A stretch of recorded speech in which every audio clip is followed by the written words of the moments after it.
Hi, this is Alice Glendening with my presentation for my case study on parental apathy, EDL 856 School Community Relations through Fort Hays State University, the summer of 2012. The problem identification and analysis. What do I already know? Mrs. Rose is a new assistant principal. She just completed her Education Administration Master's during the summer with her School Community Relations class. The school has a limited school community relationship. There was no current PTA, but there had been some parents' groups in the past.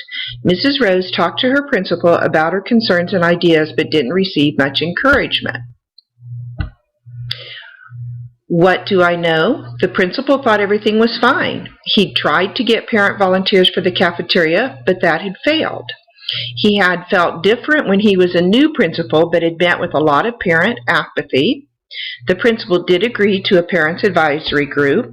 The only notification parents received was a note sent home with students, and the night of the meeting, 8 parents showed up. What do I need to know? More about the previous parent groups. Are there any other types of groups that meet regularly that involve parents? And what type of school community relation has been being used for issues in the school at the present time? Identifying the problem, the school has a limited school community relationship program with little contact or involvement with the parents and the larger community. An underlying problem seems to be that the principal has serious burnout. Based on the analysis of what I know and what I need to know, the main problem is poor school community relations. My proposed plan of action with strategies for implementation. The first plan of action is to go ahead and have the meeting. Don't give the impression you expected anything less or more. You have 8 parents present, which is a good beginning. Be appreciative of those who came and ask for suggestions for another meeting time. Tell them to be watching for another meeting time. Ask for them to be your top recruiters in asking other parents to join them the next meeting. Ask teachers how they communicate with the patrons, and is poor school community relations a concern to the teachers? Also, set the date for the next meeting. Make it far enough in advance to allow for additional recruitment notifications, and put the meeting date on the school Facebook account, local newspaper, school newsletter, personal invitations, and the public TV station. Ask the principal if you can be in charge of the building's school community relations. Fresh ideas and a new face to the parents is what you will bring to the committee. Not dealing with burnout at this time.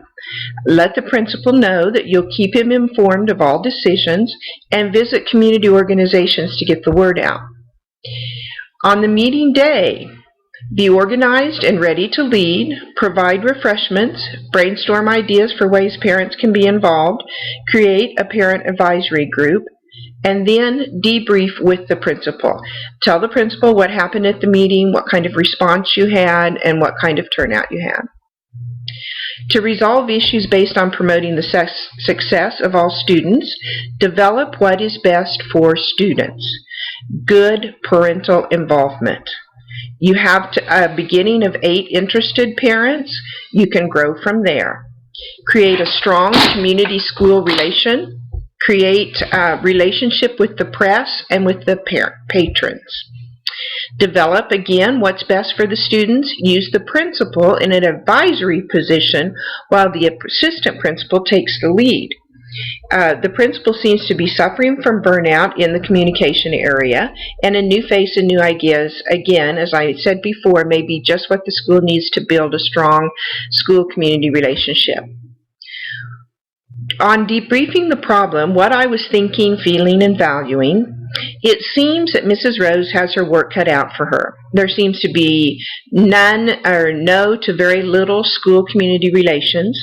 The principal has a case of burnout. After several phone calls and comments at parent-teacher conference, he thinks he has the pulse of the community. He thinks everything is going fine and parents are better off left alone. Using a note home as the only form of communication was not good school-community relations. If this was one of many attempts to communicate, it would have been different.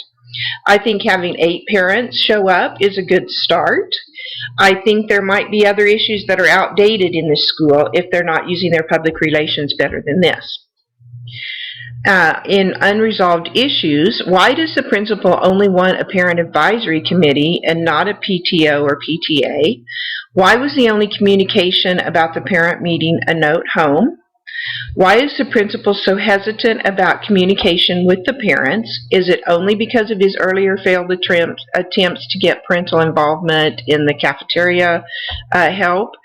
The principal and the assistant principal need to have a stronger working relationship.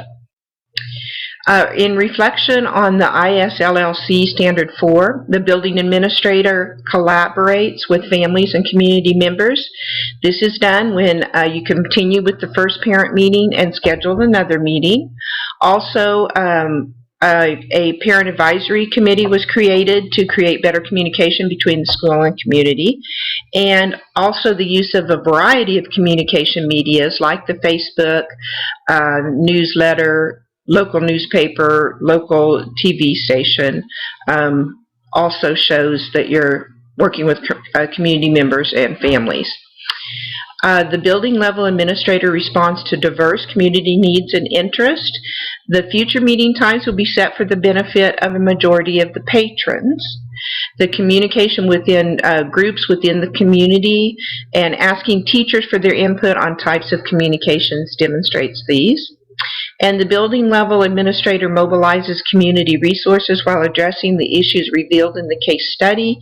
Asking for staff input is very important in the communication needs. Visiting community groups to get the word out, and mobilizing a variety of news sources to involve parents. Thank you for watching this presentation of my case study of parental apathy.